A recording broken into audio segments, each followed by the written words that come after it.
She had been sitting at her kitchen table for 3 hours, not working, not sleeping, just thinking, going over the same question again and again, like a broken record that refused to stop. Should she say yes? Should she say no? What if she was wrong? What if she regretted it? What if everything fell apart? Her coffee went cold. Her phone buzzed. She didn't move. She was trapped.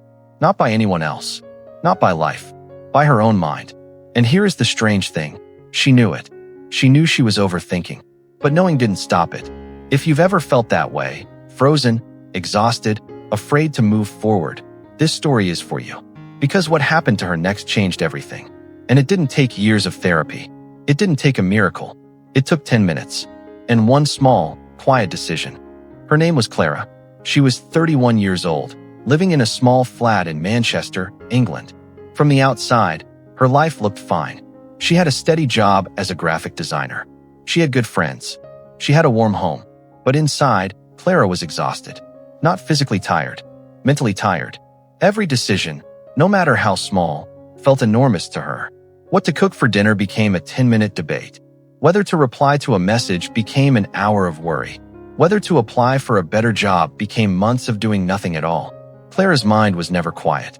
It was always working, always calculating, always asking, but what if something goes wrong? She called it being careful. She called it being realistic. But deep down, she knew the truth. She was afraid. Afraid of making the wrong choice. Afraid of looking foolish. Afraid of failing in front of people she respected. So instead of choosing, she waited. And instead of moving forward, she stayed exactly where she was. Months passed, then a year. She watched her colleague, Daniel, apply for a promotion she had wanted. She watched her old university friend, Priya, start the small business she had always talked about over coffee. She watched others build the life she kept thinking about, while she stayed at her kitchen table, thinking some more. One evening, Clara's older sister, B, came to visit. B was the kind of person who laughed easily and acted quickly. The opposite of Clara in almost every way. They sat together drinking tea, and B noticed the dark circles under Clara's eyes. "You look tired, love. Are you sleeping okay?" "I'm fine," Clara said. "Just thinking a lot." B looked at her for a long moment. "About what?" "Everything. Nothing. I don't know. There's this opportunity at work, a new project lead role.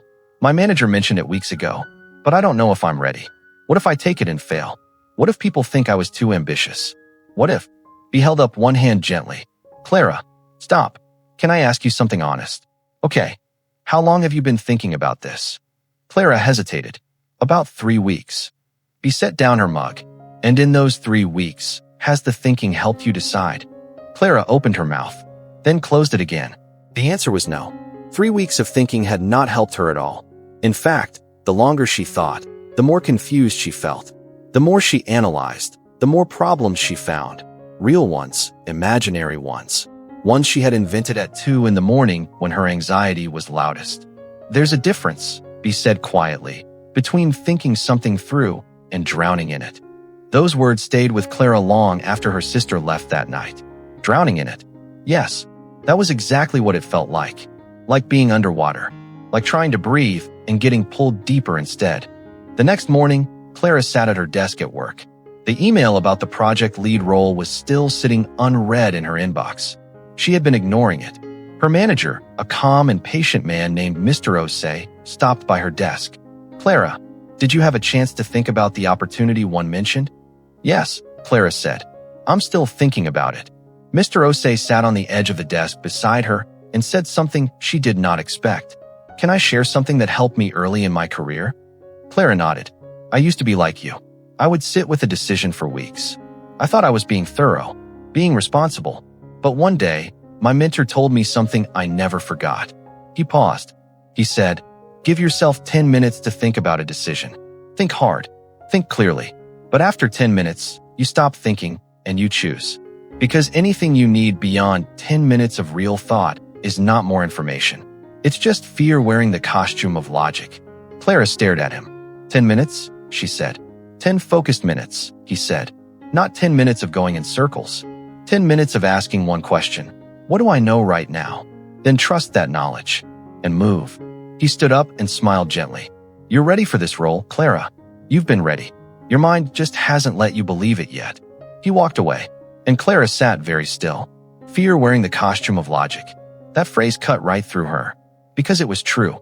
So much of what she called careful thinking was not really thinking at all. It was fear. Fear pretending to be reason. Fear disguised as responsibility. She looked at the unread email. She took a breath. She set a timer on her phone. 10 minutes. And for those 10 minutes, she thought carefully, not anxiously, not in circles. She asked herself one simple question. What do I actually know? She knew she had the skills. She had been doing this work for 4 years. She had solved harder problems than this role would require. Her colleagues trusted her. Her manager believed in her. She also knew she might make mistakes.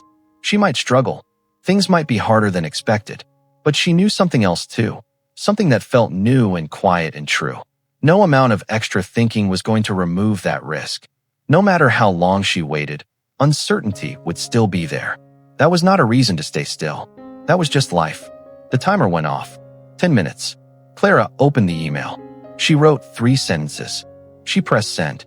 Her heart was hammering. Her hands were trembling slightly. But she had decided. For the first time in a long time, she had actually decided. Clara got the role. But that is not really the point of this story. The point is what happened inside her. What shifted? Because the 10-minute rule did not just help her make one decision.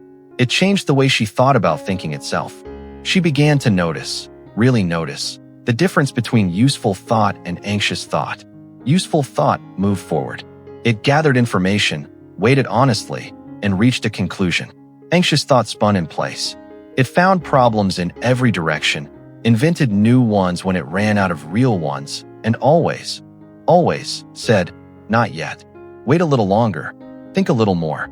Anxious thought was never going to stop on its own. She had to stop it. So she did. Every day, she practiced the rule. When a decision came, she gave it 10 real, focused minutes. Then she chose. Then she moved.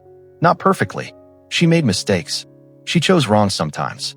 Once, she agreed to take on too much in a single month and had to ask for help, which terrified her. But she asked, and people helped, and the world did not end. In fact, something surprising happened. The more she decided, the less afraid she became. Not because the decisions got easier, but because she got stronger. Each choice was a small proof that she could handle what came next. Each action, even imperfect, built something that no amount of thinking ever had. Confidence.